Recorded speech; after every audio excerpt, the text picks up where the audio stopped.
Assalamualaikum warahmatullahi wabarakatuh.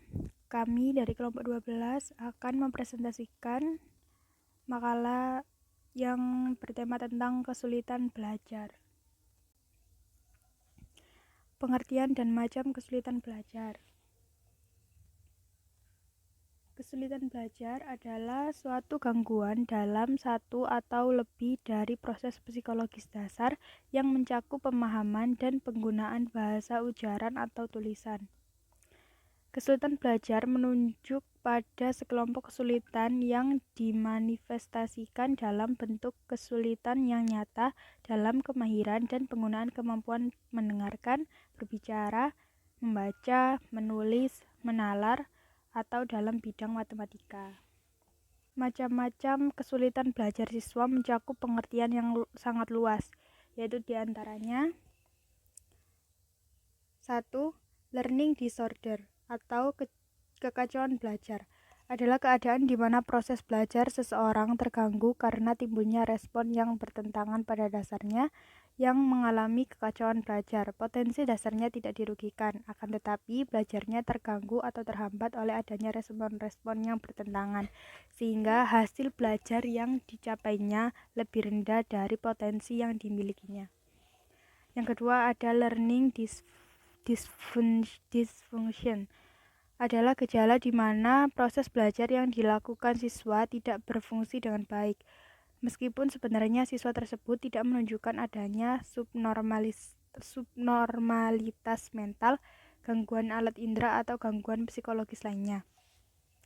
Yang ketiga ada underachiever, merupakan siswa yang sesungguhnya memiliki tingkat potensi intelektual yang tergolong di atas normal, tetapi prestasi belajarnya tergolong rendah.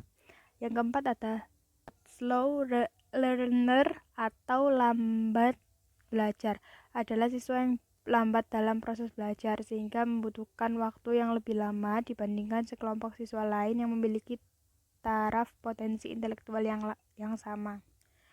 Yang kelima ada learning disabilities atau ketidakmampuan belajar, mengacu pada gejala di mana siswa tidak mampu belajar atau menghindari belajar sehingga hasil belajar di bawah potensi intelektualnya. Kemudian ada faktor-faktor yang menimbulkan kesulitan belajar. Sudah tidak diasingkan lagi bahwa di dalam pendidikan terdapat bermacam-macam kesulitan yang disebabkan oleh keadaan atau pembawaan anak itu sendiri maupun oleh lingkungan dan oleh si pendidik sendiri.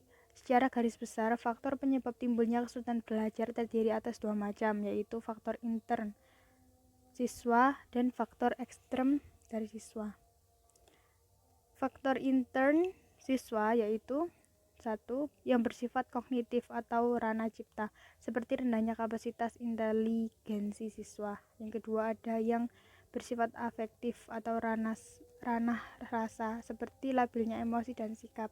Yang ketiga bersifat psikomotor atau ranah karsa, seperti terganggunya alat-alat indera penglihatan dan pendengaran.